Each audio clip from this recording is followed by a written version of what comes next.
राधे राधे गुरुजी। राधे राधे राधे राधे। गुरुजी, मैं आपका कथा सुनता हूँ, मुझे बहुत अच्छा लगता है। मेरा आपसे ये प्रश्न है, जैसे कि मेरी बात एक मुसलमान भाई से हुई। मैं मीट मछली नहीं खाता हूँ। तो हमने उनको कहा कि आपके कुरान में ऐसा लिखा है क्या कि अच्छा। बकरों को मारना चाहिए? तो उन्होंने कहा हाँ, हमें इजाज़त है, इसलिए हम खाते हैं। फिर मैंने कहा कि हमारे में तो कभी सुना नहीं, कभी ऐसा कहीं लिखा नहीं, गुरुजनों से कभी सुनने को नहीं मिला। तो उन्होंने मुझसे कहा कि मनुस्मृति अध्याय 5 के हाँ। 30वें श्लोक में लिखा है क्या कि ब्रह्मा जी ने कुछ पशुओं को बनाया है जिनको खाने से पाप नहीं लगता है। क्या बनाया है? कुछ पशुओं को ऐसा बनाया है जिनको खाने से पाप नहीं लगता है। तो फिर मैं चुप हो गया। किसको खाने से पाप नहीं लगता? पशु को। भाई वो जो कह रहे हैं वो गलत कह रहे हैं। हमारे यहाँ जो मांस शब्द आया है ना बेटा जी। हमारे यहाँ उड़द की दाल को संस्कृत में मांस कहा जाता है। फलों के गूदा को मांस कहा जाता है। फलों का जो गूदा होता है उसे क्या बोलते हैं? संस्कृत में उसे मांस कहते हैं। संस्कृत भाषा में उसे क्या कहते हैं? मांस। हाँ, और जो उड़द की दाल होती, उड़द समझते हैं ना? जी। उड़द की दाल को संस्कृत में क्या बोलते हैं?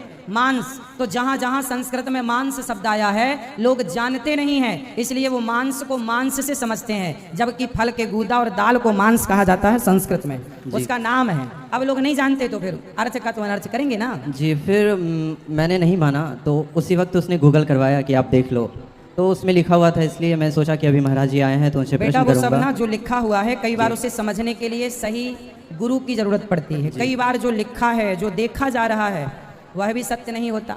और फिर अध्याय 5 के ही 39 या 40 श्लोक में उन्होंने कहा कि ब्रह्मा जी ने कहा है कि यज्ञ के लिए यदि किसी पशु का बलिदान दिया जाए तो उससे पाप नहीं लगता है।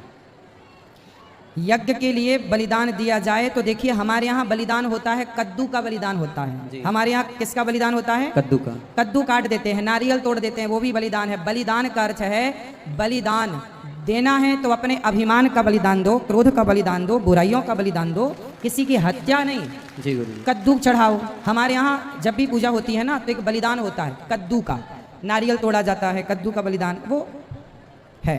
तो गुरु जी, जैसे मैं तुलसी माला लेना चाहता हूँ जी। लेकिन एक समस्या ये उत्पन्न होती है कि जैसे खासकर बिहार में हर एक शादियों में मीट बनाते हैं, मांस बनाते हैं।